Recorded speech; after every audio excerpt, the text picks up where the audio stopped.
Right now, if you heard a sound outside your window at night, your heart would race before your mind even understood why.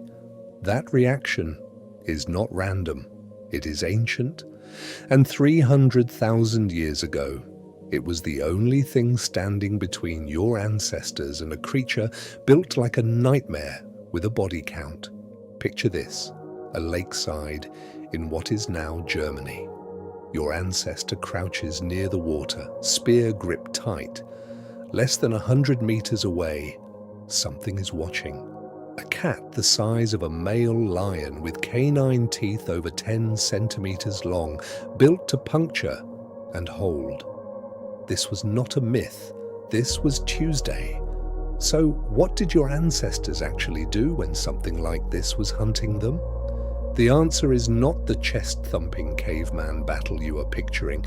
What your ancestors actually relied on was something far more dangerous to face: strategy, tools, and each other.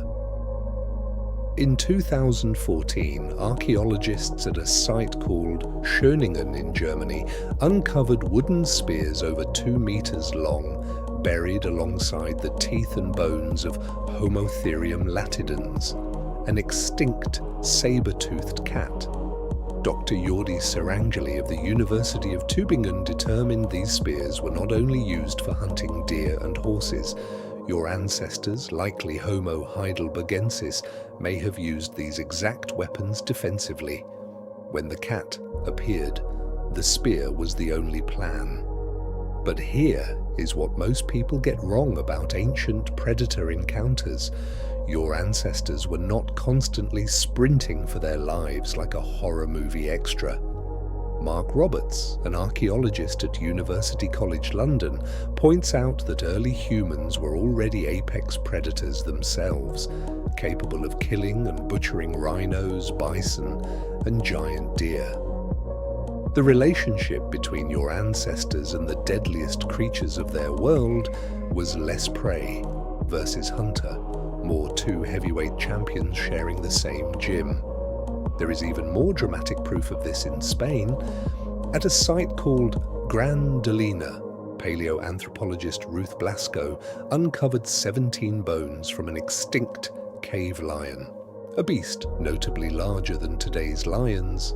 The bones carried unmistakable cut marks from stone tools, consistent with skinning, defleshing, and cracking the bones for marrow. Your ancestors had not just survived an encounter with this animal, they had taken it down, and then they ate it. Blasco herself called this astonishing. Engaging a healthy adult cave lion was an enormous gamble. The payoff of meat or prestige had to outweigh the very real chance of dying in the attempt.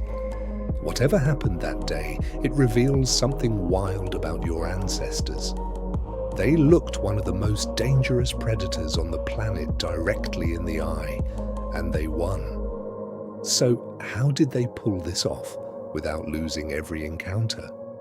Group coordination was everything. A lone human against a saber-toothed cat or cave lion stood almost no chance. Multiple spears thrust from different angles simultaneously could overwhelm even an animal capable of killing a person in seconds. Fire helped too. Predators that had not evolved alongside controlled flame instinctively backed away from it, giving your ancestors a weapon that required no aim, only the nerve to hold it steady while something the size of a small car stared back.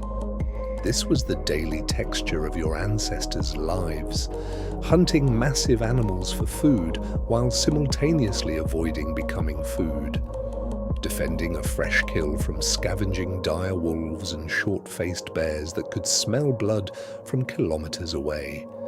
Every single day demanded reading threats most modern humans will never have to calculate even once in an entire lifetime. And yet, they survived. Not through superhuman strength, not through fearlessness, through preparation, cooperation, and a level of situational awareness now quietly encoded in instinct rather than memory. That is exactly why your heart still races at an unexpected sound in the dark. Why a sudden flicker in your peripheral vision yanks your full attention before you consciously register what happened.